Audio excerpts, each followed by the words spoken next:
So guys welcome back to our channel. So நம்ம channel யாராவது புதுசாக லைக் பண்ணுங்கள், ஷேர் பண்ணுங்கள், மறக்காமல் சப்ஸ்கிரைப் பண்ணிக்கோங்க. எடுத்தோன்னே அப்படியே உங்களை மோட்டோ விலாகில் சந்திக்கிறதுல எனக்கு ரொம்ப ஹாப்பியாக இருக்குது. ஏன் அப்படின்னு பார்த்தீங்கன்னா, நான் இன்ட்ரோ வீடியோலாம் எடுக்கிறதுக்கு இது இல்லை. ஆல்ரெடி நான் கோயம்புத்தூர்லேருந்து வரப்பே நான் விலாக்லாம் எடுக்காததுக்கு ஒரு ரீசன், நம்ம வாட்ரு வாஷ் நம்மளே பண்ணோம். அதுக்கப்புறமேட்டு வாட்ரு வாஷ் பண்ணி அடுத்து நான் அன்னைக்கு கிளம்பல, அதுக்கு அடுத்த நாள் ஊருக்கு கிளம்புனேன். ஊருக்கு கிளம்பும்போது பார்த்திங்கன்னா மீட்டரில் தண்ணி ஏறிக்குச்சு. மீட்டரில் தண்ணி ஏறினதில் ஆக்சுவல் ஃபியூவலு இன்ஃபோ எல்லாமே, ஃபியூவல் ரேஞ்சு அது இதுன்னு எல்லாமே காமிக்கும். அலார்ட்டு, சர்வீஸ் ரீசெட்டு, அதுக்கப்புறம் சைட் ஸ்டாண்டு, கீழ் சுவிட்ச் எல்லாமே, அதுதான் மெயின் இன்ஃபோவே.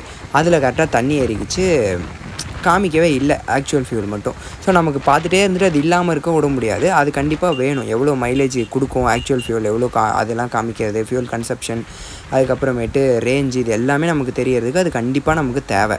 ஸோ அதை ரெடி பண்ணிடணும்னு நான் ஊர்லேருந்து வந்ததுலேருந்து யோசிச்சுட்டு தான் இருந்தேன். கோயம்புத்தூர்லேருந்து கிட்டத்தட்ட ஒரு 2-2.5 வாரமாக. ஆனால் அதுக்கான டைமே எனக்கு கிடைக்காதனால வண்டி அப்படியே நின்றுருந்துச்சு. இதுவும் பிளிங்க் ஆகி அப்பப்போ காமிக்கும், அப்பப்போ காமிக்காது.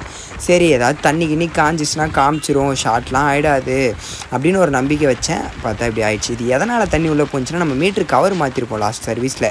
ஏன்னா அந்த கவர் ஒரு வாட்டி மோட் பட்டன் நமக்கு உள்ளே போயிடுச்சு. அதனால் அந்த கவர் மாற்றணும். அது மாற்றும் போது டேப் அடிச்சிருப்பாங்க, பட் இருந்தாலும் அது கொஞ்சம் அப்படி இப்படி கேப் இருந்தால் உள்ளே போயிடுது. நீங்கள் ஆர்சியோ இல்லை டியூக்கில் இந்த மாடல் டிஸ்பிளே வச்சுருக்கீங்கன்னா கொஞ்சம் வாட்டர் வாஷ் பண்ணும்போதெல்லாம் பார்த்து பண்ணுங்கள், உள்ளே தண்ணி போயிடுது. ஸோ இதுக்கு இப்போது சொல்யூஷன் என்னடா அப்படின்னு பார்க்கும்போது, செரி விலாக்ஸ் ப்ரோட கேரேஜ் நம்ம வீட்டிலேருந்து கிட்ட தான், வண்டலூர், நம்ம பெருங்குளத்தூரில்.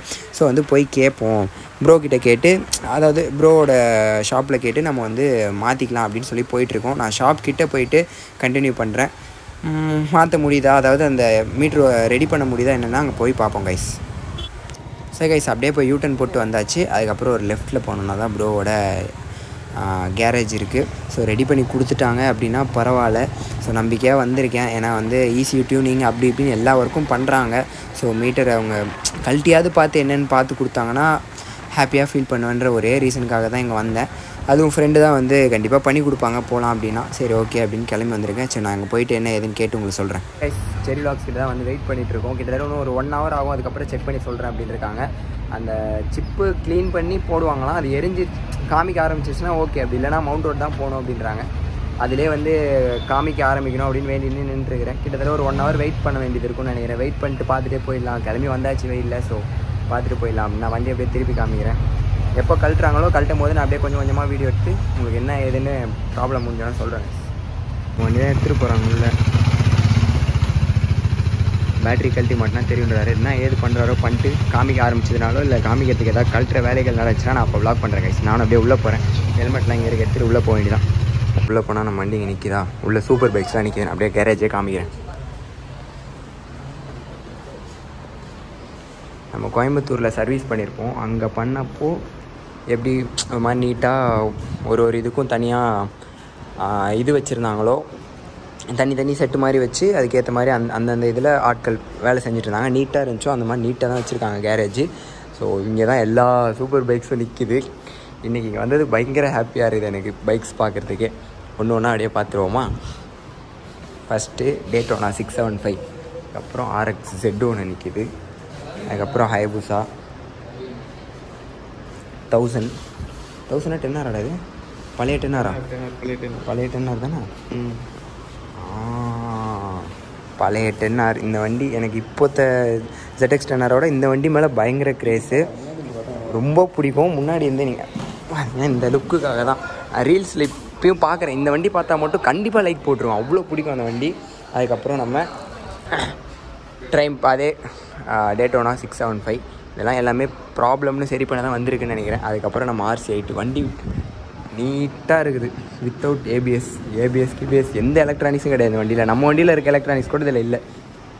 அதுக்கப்புறம் ஹாய்சாங் அப்படின்னு அந்த வண்டி நான் கோயம்புத்தூரில் இந்த லைட்டு மாட்டுறப்பே பார்த்தேன். ஃபாக் லேம்ப் மாட்டுறப்பே அங்கே ஒரு வண்டி வச்சுருந்தாங்க.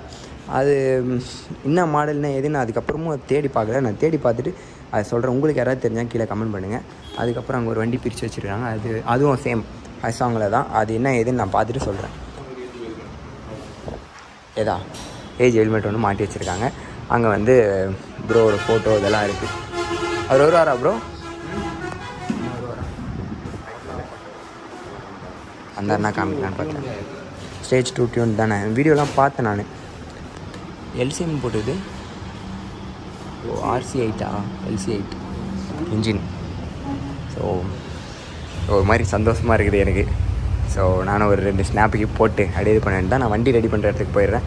என்ன பண்ணுறாங்க என்ன ஏதுன்னு பார்த்துட்டு அப்படியே உங்களுக்கு அப்டேட் பண்ணுறேன் கைஸ். அப்படியே செரி விலாக்ஸ் கேரேஜ்லேருந்து வீட்டுக்கு வந்தாச்சு. ஸோ என்ன ஆச்சு அதுக்கப்புறம் கண்டினியூ பண்ணுறேன் அப்படி இப்படின்னு அப்படின்னு பார்த்தீங்கன்னா வந்து பேட்ரி மட்டும் கழட்டி பார்த்தாங்க. பேட்ரி மட்டும் கழட்டி பார்த்துட்டு மறுபடியும் பேட்டரியை மாட்டிட்டு இது மீட்ரு தான் ப்ரோ ஃபால்ட்டு போய் தான். ஆக்சுவலி வெளியே இருக்கும்போது என்ன சொன்னார்னா அந்த அண்ணா மீட்ரு ஃபால்ட்டு தான் இருக்கும். நானே சொல்கிறேன் மீட்டரில் தான் தண்ணி போயிடுச்சு மீட்ரு ஃபால்ட்டாக தான் இருக்குன்ட்டு. அவர் என்ன சொன்னார்னா இன்னொரு அண்ணா வந்துட்டு இந்த மாதிரி கழட்டி பார்க்கலாம், வேணால் க்ளீன் பண்ணி வேணால் போடலாம், பட் மற்றபடி அதை ரெடி பண்ணுறதுக்குலாம் எங்களுக்கு இது இல்லை, பட் க்ளீன் பண்ணி போடலாம், ஒரு வேளை ஒர்க் ஆச்சுன்னா வச்சிங்க அப்படின்னாரு. ஸோ ஓகே எவ்வளோ நேரம் ஆகும்னா 1 hour ஆகும்னு ஆல்ரெடி ப்ளாகில் சொல்லியிருப்பேன். ஓகேன்னு சொல்லி தான் நான் போனேன். உள்ளே எடுத்துகிட்டு போயிட்டு இந்த மாதிரி பேட்ரி மட்டும் இது பண்ணி பார்த்துட்டு இல்லைப்பா இது மீட்ரு ஃபால்ட்டு நீங்கள் போய் தான் பார்த்துக்கணும் அப்படின்னு வண்டி தூக்கி வந்து வெளில விட்டு கிளம்புங்க அப்படின்ட்டாங்க. எங்கே பார்க்கணுன்னா இந்த மாதிரி எங்களுக்கு தெரியாது நீங்கள் பார்த்துக்கோங்க அப்படின்ட்டாங்க. ஸோ ECUலாம் டியூன் பண்ணுறேன். RC8 ஃபுல்லாக ரெடி பண்ணாங்க அந்த கேரேஜில். நான் பார்த்தேன் சரியா நான் வீடியோலாம். ஸோ அப்படி பண்ணுறேன் அப்படின்ற மாதிரிலாம் போட்டிருந்தாங்கன்னு ஒரு நம்பிக்கையில் தான் அட்லீஸ்ட் ஒரு கழட்டி பார்த்து மீட்ரு பாக்ஸ் பண்ணியிருந்தா கூட எனக்கு கொஞ்சம் ஆறுதலாக இருந்திருக்கும். பட் அவங்களுக்கும் ஒர்க் அதிகமாக இருக்குது, ஓகே தான் இப்போ பார்க்க முடியாது அப்படின்ட்டாங்க, ஒர்க் அதிகமாக இருக்குது அப்படின்றனால. ஸோ அப்புறம் பார்க்குறேன் அப்படின்னு கூட சொல்லலை. கொஞ்சம் கஷ்டமாக தான் இருக்குது. அட்லீஸ்ட் ECU டியூனிங் எல்லா ஒர்க்கும் பண்ணுவேன் அப்படின்ற மாதிரி வீடியோலாம் போட்டு சூப்பர் பைக்லாம் பிரித்து மேயிறாங்க. இது ஒரு மீட்ரு ஒர்க்கு பண்ணியிருக்கலாம், ஆர்எல்ஸ் அட்லீஸ்ட் பிரிச்சாவது பார்த்துட்டு முடியாது அப்படின்னு சொல்லியிருந்தா கொஞ்சம் அவ்வளோ தூரம் போனதுக்கு ஹாப்பியாக திரும்பி வந்திருப்போம், ஒரு 10 கிலோமீட்டர் போனதுக்கு. பட் ஆனால் அதை கன்சிடரே பண்ணல. பார்த்துட்டு உடனே கிளம்புங்க அப்படின்ற மாதிரி சொல்லிட்டாங்க. மீட்ரு தான் ப்ராப்ளம் அப்படின்னோடனே. ஸோ அது கொஞ்சம் மனசு கஷ்டமாக தான் இருக்குது.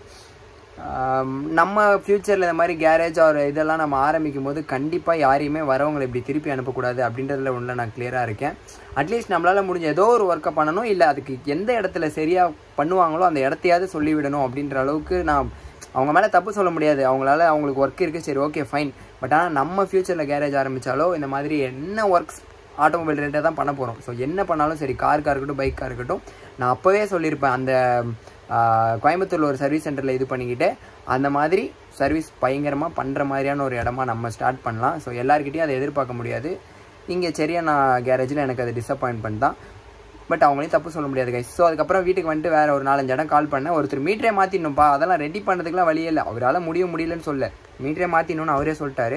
அதுக்கப்புறம் இன்னொரு இடத்துல அஸ்தினாபுரத்தில் கேட்டிருக்கேன். அந்த அண்ணா வந்து ஈவினிங்காக எடுத்துகிட்டு வாப்பா நான் பண்ணித்தரேன், ஒன்றும் பிரச்சனை இல்லை பண்ணலாம் அப்படின்னு இருக்காரு.